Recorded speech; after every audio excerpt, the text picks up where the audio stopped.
What if I told you that in 1960, an 18-year-old Cassius Clay stood up in front of his entire high school class and declared he would become heavyweight champion of the world, only to have his teacher humiliate him with words so cruel they nearly broke his spirit?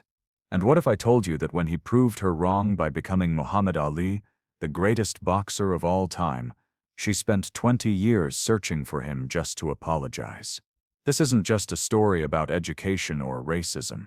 This is a story about how one moment of cruelty created the fire that forged a legend. September 15th, 1960. Central High School in Louisville, Kentucky. Room 204. Mrs. Eleanor Patterson's senior English class was supposed to be about career planning, but it was about to become the stage for one of the most prophetic confrontations in sports history. Mrs. Patterson was 54 years old, a veteran teacher who believed she was doing her black students a favor by crushing their unrealistic dreams before the world could. She called it being practical. What she didn't realize was that she was about to face a young man who refused to accept anyone's definition of what was possible. The assignment was simple. Write about your future career goals. Be realistic, she had instructed. Don't waste time on fantasies. One by one, students presented safe choices. Secretary, mechanic, nurse. Dreams that fit neatly within the narrow confines of what 1960s America expected from young black people. Then Cassius Clay stood up. At 6 feet 3 inches and 180 pounds, he dominated the front of the classroom.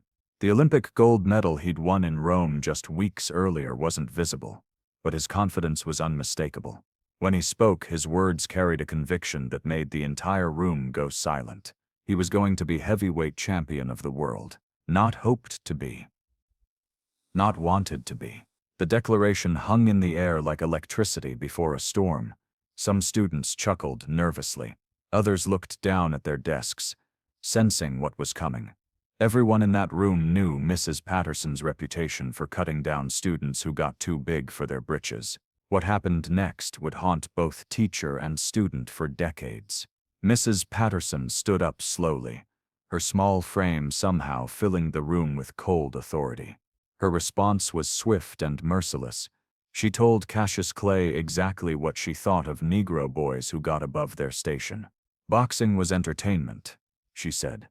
He might win some fights against other colored boys, maybe make some pocket change.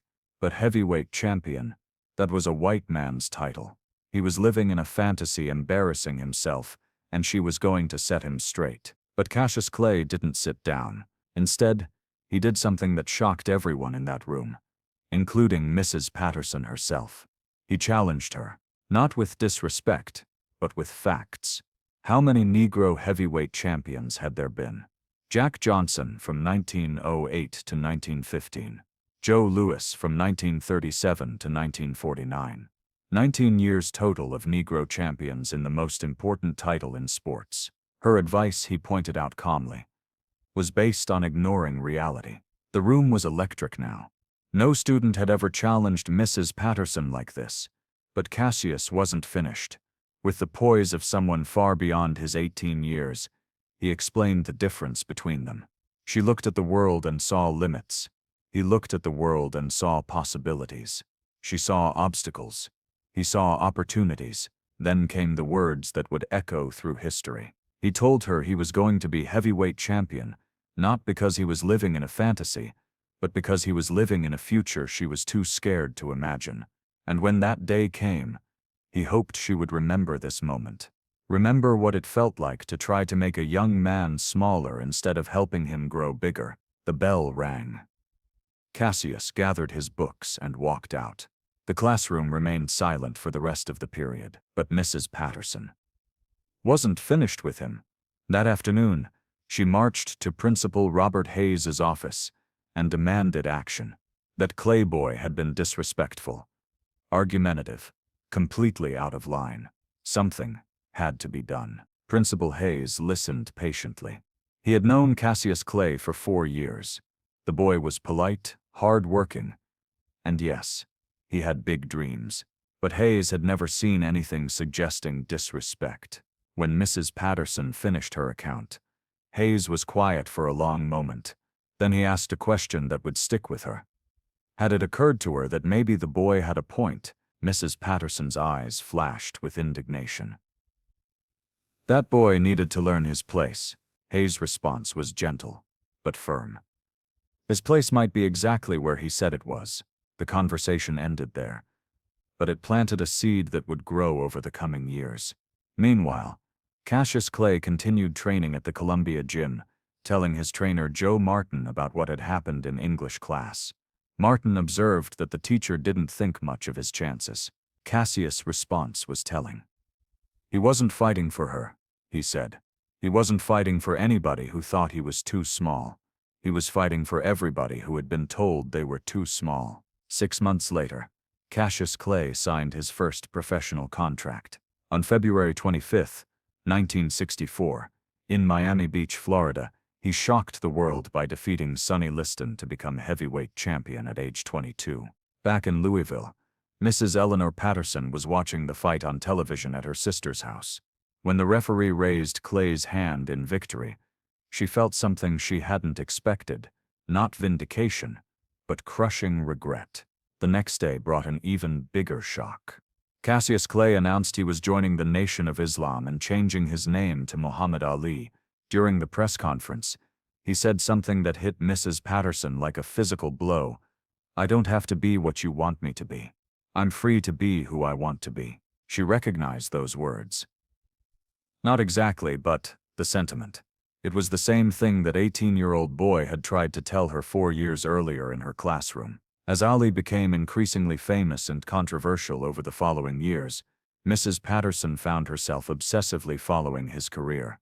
His refusal to go to Vietnam. His stripped title. His comeback. His trilogy with Joe Frazier.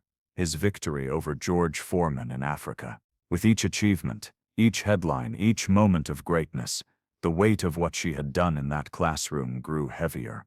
But something else was happening too. Mrs. Patterson was changing. The confident young man who had stood up to her that day had planted something in her mind. She began to see her other students differently.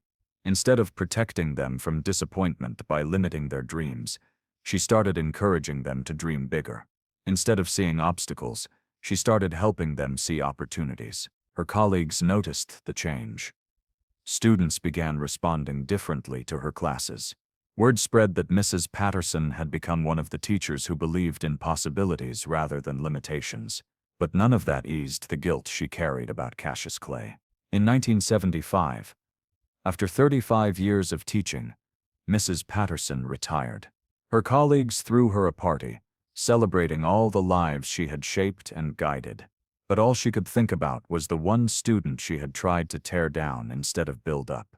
That night she made a decision that would consume the next phase of her life. She was going to find Muhammad Ali and apologize.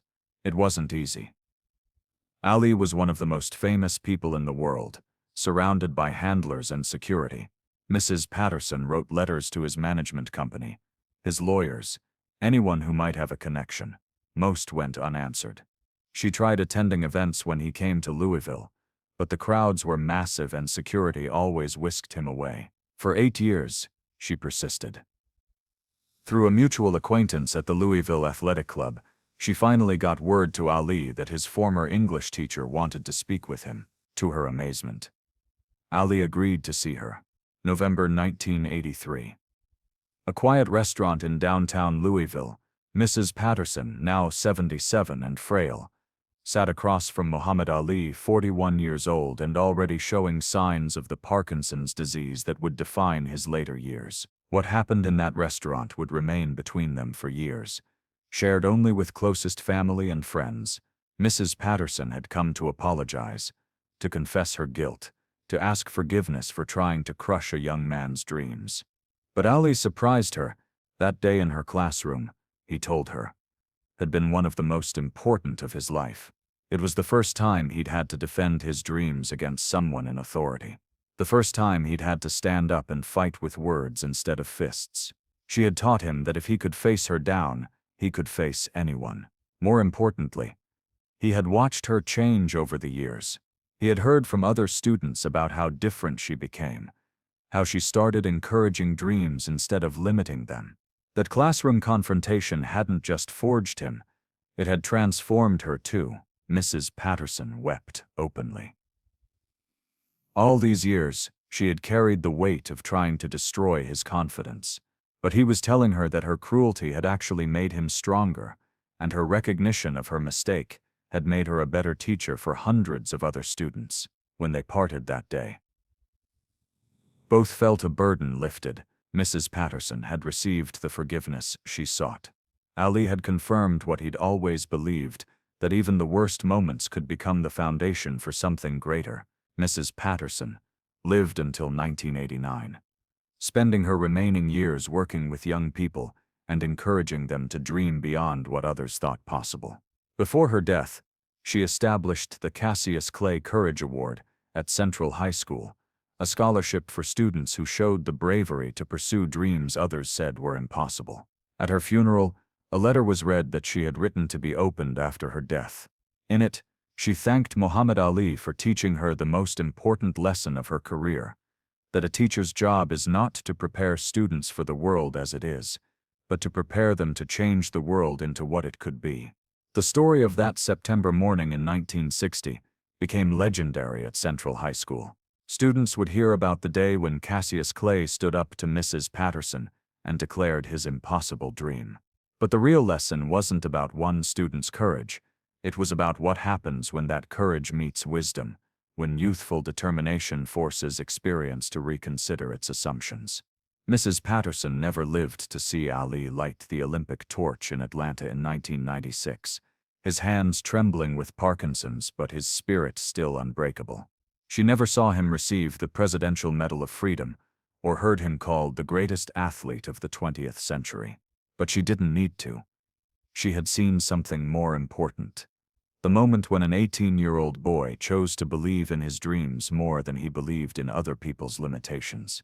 She had witnessed the birth of greatness, not in a boxing ring, but in a high school classroom where a young man refused to be made smaller than his aspirations. That day in 1960, two people learned life-changing lessons. Cassius Clay learned that his dreams were stronger than other people's doubts, and Mrs. Eleanor Patterson learned that a teacher's most important job is not to limit students' possibilities, but to expand them. Years later, when Muhammad Ali was asked about his greatest victories, he rarely mentioned that September morning, but those who knew him well understood that everything else, the championships, the fame, the global impact, had started with a teenage boy's refusal to accept someone else's definition of what was possible. The distance between, "You'll never be champion," and "I am the greatest," was measured not in years or miles, but in the unwavering belief that dreams, no matter how impossible they seem to others, belong to the dreamers themselves. And sometimes, just sometimes, those dreams have the power to change not only the dreamer, but everyone who witnesses their transformation from vision to reality.